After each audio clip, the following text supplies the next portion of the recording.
Hello, I'm Colin Phillips. And I'm Colin Jung. In this module, we will learn about the differential equation dp dt is equal to a constant times p. We will also learn how to solve this type of differential equation and work through some examples. Slide 1, Introduction. Consider the differential equation dp dt equals a constant times p. Very importantly in this differential equation, the rate of change of the quantity p is dependent on the quantity p itself. This is the first differential equation we consider of this type. Specifically, this differential equation is designed to model situations where the rate of increase of something is equal to a constant times the amount of that thing there is at that time. This differential equation can be useful for modelling population growth, where the larger a population is, the more individuals there are giving birth. That is, as the population p gets larger, then the growth rate dp dt increases. This type of differential equation is also useful if the rate at which something decays depends on how much of that thing there is at that time. For instance, if P represents the amount of radioactive plutonium, then the more plutonium there is, the quicker it will decay. Now, returning to the differential equation, if we divide both sides of the differential equation by P, then we get that dp dt divided by P is equal to the constant K. We call the quantities dp dt divided by P and the constant K, which are equal, the special name of relative growth rate. For this reason, we call the differential equation dp dt equals P the constant relative growth rate differential equation. This equation is sometimes also called the exponential growth or decay differential equation, but this will become more obvious later.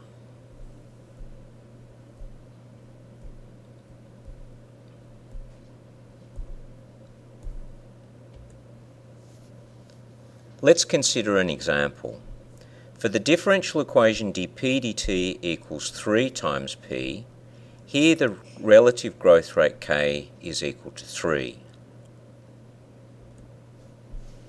If P represents the population of animals, for instance, this differential equation is saying that the rate of increase of the population is 3 times the population at that time.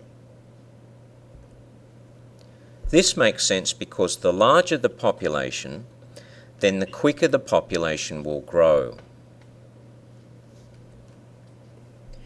In general, if K is positive, the model is said to describe growth. This can be seen from the previous example, because the relative growth rate K of 3 is positive and the population is always positive, so 3 times the population will be positive. Thus the rate of change of the population will be positive, and so the population will grow. Alternatively, if K is negative, the model is said to describe decay. For instance, if the growth rate K is negative 2 and P is positive, then negative 2 times P will be negative. Thus the rate of change of the population will also be negative, and so the population will decay.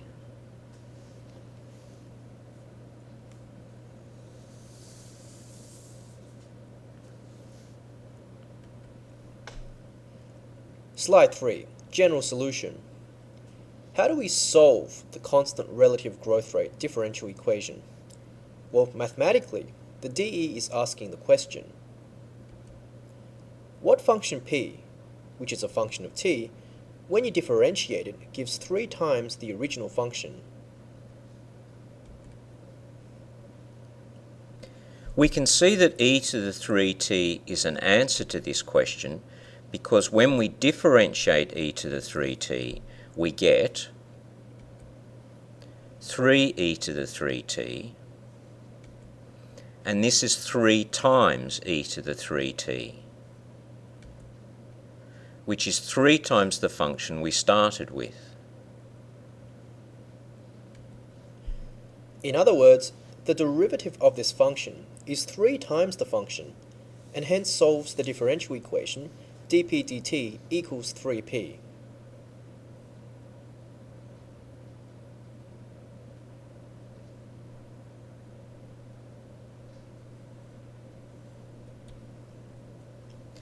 Another function that satisfies the differential equation, dp dt is equal to 3p, is the function p is equal to 2e to the 3t. We can verify that p equals 2e to the 3t is a solution of the differential equation by substituting this function into the differential equation. The left-hand side of the differential equation is the derivative dp dt. Now substituting p equals 2e to the 3t into the derivative gives d by dt of 2e to the 3t, which is 2 times d by dt of e to the 3t, which is 2 times 3e to the 3t, which is 3 times the function p. And this is equal to the right-hand side of the differential equation. This process of substituting a possible solution into a differential equation and showing that the right-hand side is equal to the left-hand side is very useful for verifying that a function satisfies a differential equation. If you are ever asked to verify or check that a function satisfies a differential equation, just substitute it in. There is no need to derive the solution. Now returning to our differential equation, any function of the form a times e to the 3t, where a is a constant, will have its derivative equal to 3 times the function we started with. Even more importantly, these are the only functions that have their derivatives equal to 3 times those functions. So since there are no other solutions, these are all the solutions. The function p of t is equal to a constant times e to the 3t represents the most general solution to this differential equation, and hence is called the general solution.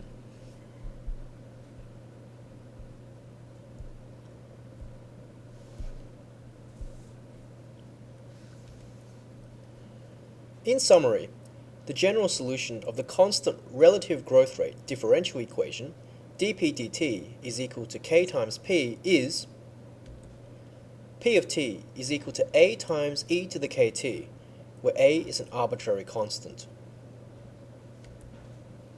This is why this differential equation is often said to govern exponential growth or decay.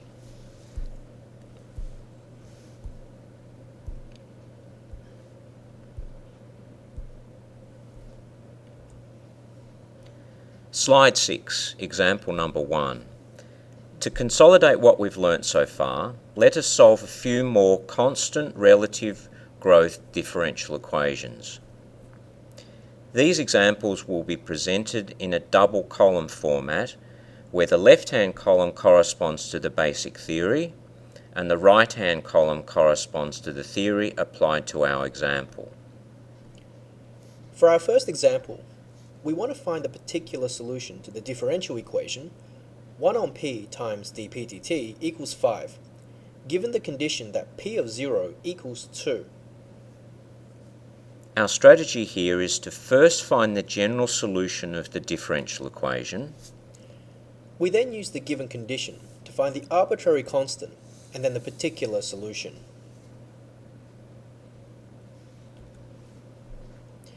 Our first step is to rearrange the differential equation into a standard form.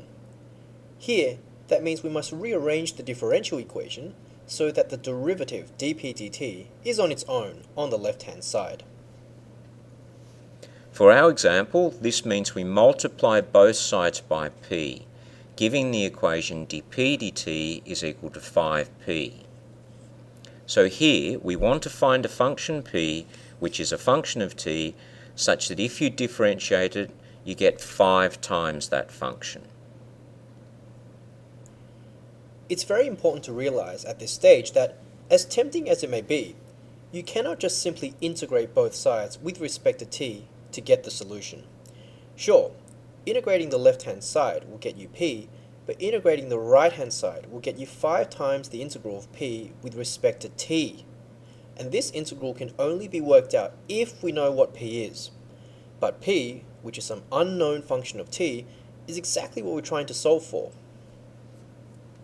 If we have an integral of some unknown function of p with respect to t, we must try some other method to solve it. Step 2 is to explicitly identify the constant relative growth rate k on the right-hand side.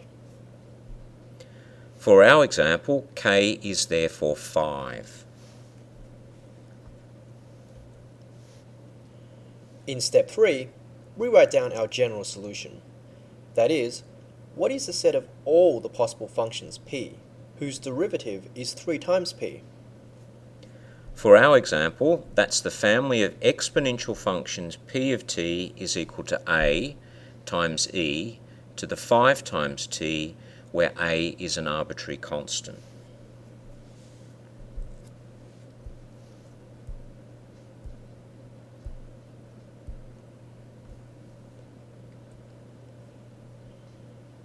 Since we are looking for a particular solution, we must identify what the arbitrary constant a is using the provided condition.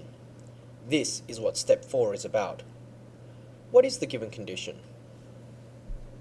For our example, it's p of 0 is equal to 2. This means that when t is equal to 0, p is equal to 2. Graphically, this means the exponential curve that we seek must go through the point 0, 2. We then substitute this condition into the general solution, which for our example gives 2 is equal to a times e to the 5 times 0. We then solve for a in the resulting equation, which for our example gives a is equal to 2. In summary, we have found that the condition p at 0 is equal to 2 means that a must be 2.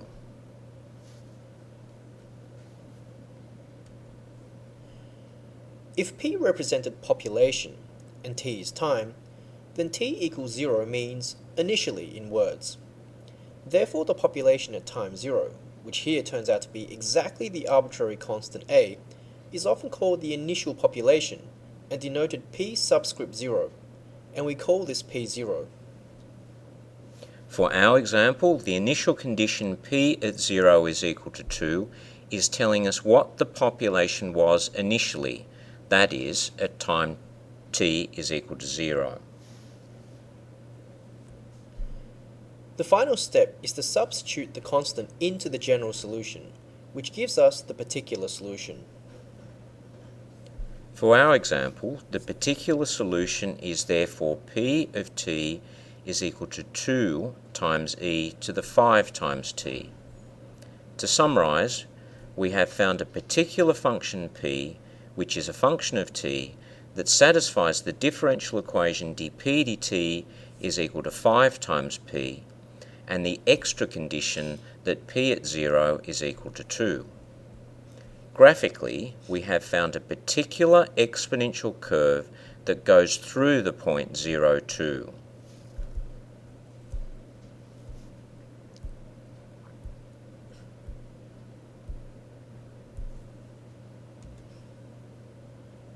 Slide 8, example number 2. Let's look at another example.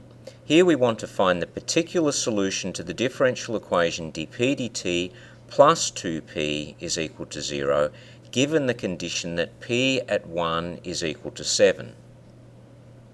The 5-step process that we used in example 1, where we find the general solution in steps 1 to 3, and then the particular solution in steps 4 and 5, is useful in this course, and we shall follow this process for each of the examples. We first put the differential equation into standard form by subtracting 2p from both sides, giving dp dt is equal to negative 2p. Therefore, we want to find a function p, which is a function of t, such that if you differentiate it, you get negative 2 times p. We then explicitly identify the constant relative growth rate k on the right-hand side, which in this case is negative 2. Knowing k, we can now write down the general solution, which is p of t is equal to the arbitrary constant a, e to the negative 2 times t. This represents a family of exponential curves. We now use the given condition to find the arbitrary constant. The condition is p of 1 equals 7, which means that when t equals 1, p is 7. Graphically, this means the exponential curve that we seek goes through the point 1, 7.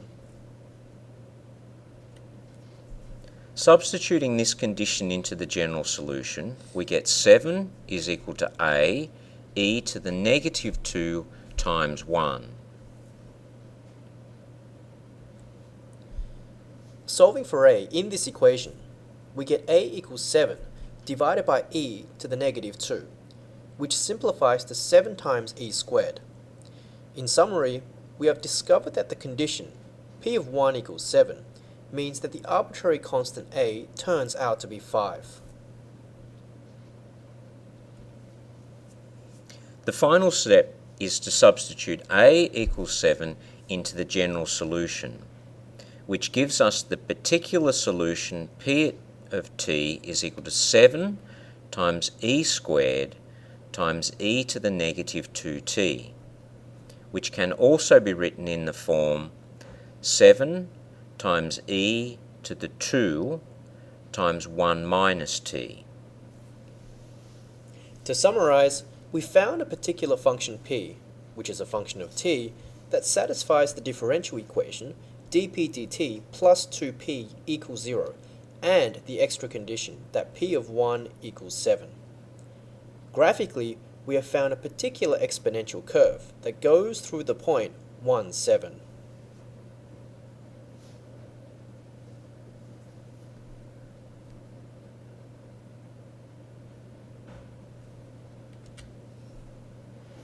Slide 9, example number 3. Let's look at our final example. We want to find a particular solution to the differential equation p dashed minus 0.2p is equal to 0, given the condition that p dashed at 0 is equal to 2.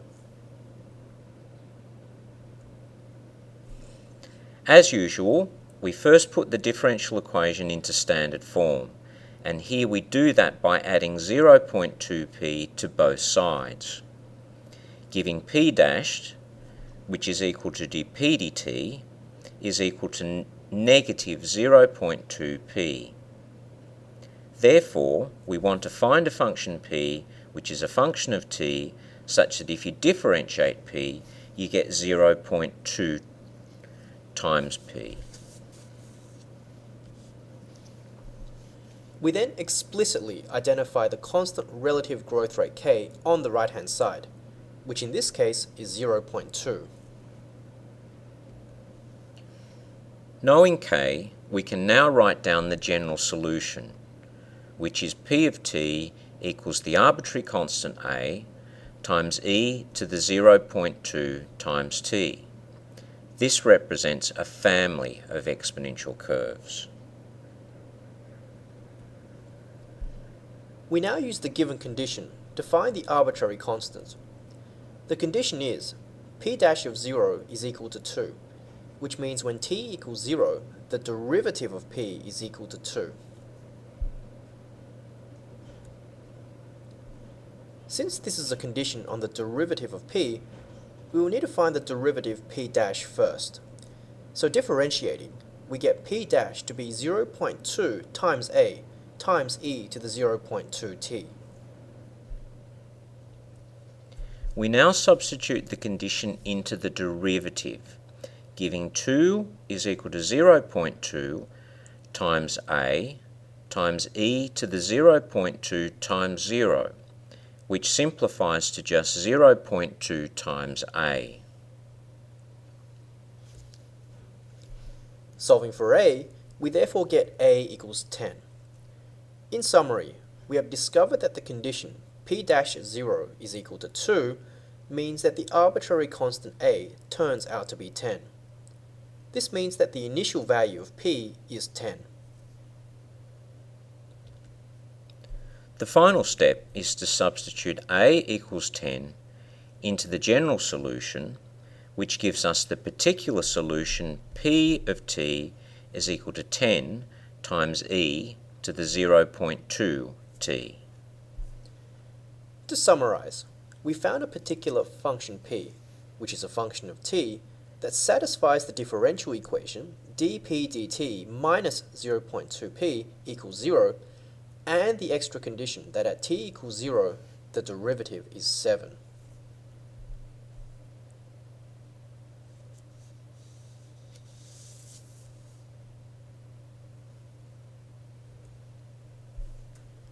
Slide 10.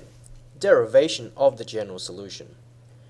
Recall that by guessing and checking candidate exponential functions, we worked out the general solution of the constant relative growth rate differential equation. We're now going to use a technique called separation of variables to derive the general solution for this differential equation. Please note that this section is an optional part of this module. It is designed to satisfy the curiosities of some of the more inquisitive students. It is, however, a compulsory part of many courses on differential equations.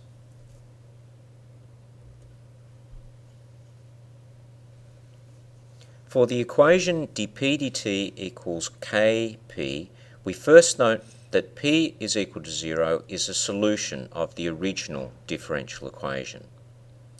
We then proceed to divide both sides of the differential equation by p.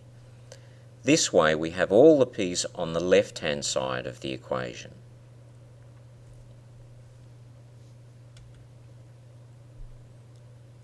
We next integrate both sides of the equation with respect to t. The left-hand side is equal to the integral of 1 on p times dp dt, all with respect to t. And this is equal to the integral of 1 on p with respect to p. This step can be verified using the chain rule in reverse.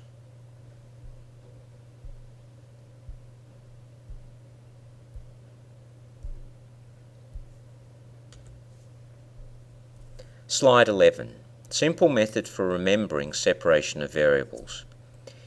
Here we give 5 simple steps to help remember the method of separation of variables shown on the last slide. They are intended as a simple method of remembering how to separate the variables in a differential equation, if that is possible.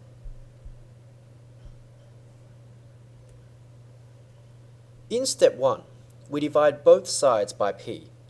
This gets all the p's onto the left-hand side. In step 2, we multiply both sides by dt. Even though we haven't seen how to do this without an integral sign, it is a useful tool for remembering the process. We then treat the derivative dp dt as a simple fraction and cancel out the dt's.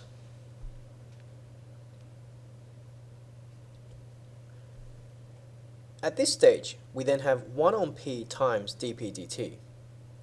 And now the differential equation has all the p's on the left-hand side and all the t's on the right.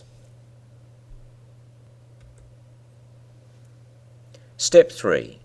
We write an integral sign at the beginning of the left and right-hand side, giving the two integrals.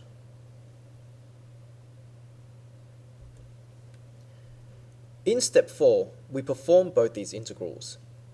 On the left-hand side, we have that the integral of 1 on p with respect to p is the natural logarithm, or ln, of the absolute value of p.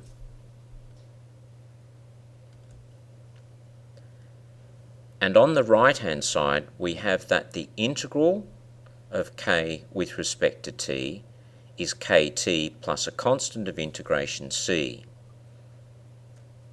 Even though we don't have p on its own at this stage, we do have an equation which represents the general solution.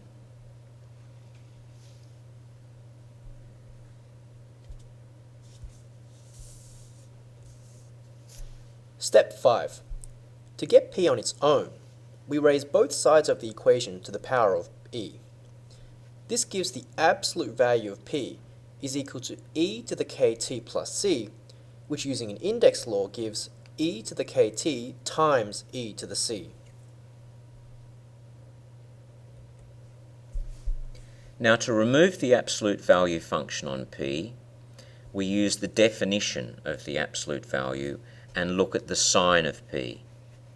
If p is positive, we can just remove the absolute value signs. If, however, p is negative, we have to multiply p by -1 to make it positive.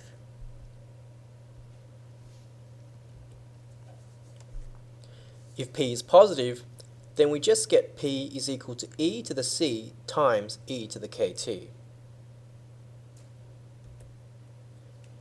On the other hand, if p is negative, then we get negative p is equal to e to the c times e to the kt. Which implies p is equal to negative e to the c times e to the kt. Now we can combine these two different formulae for positive and negative p. We do this by taking e to the c equal to a constant a for p greater than or equal to 0, and taking negative e to the c equal to a constant a for p less than 0. This just gives us the one function p is equal to a e to the kt, where a is an arbitrary constant.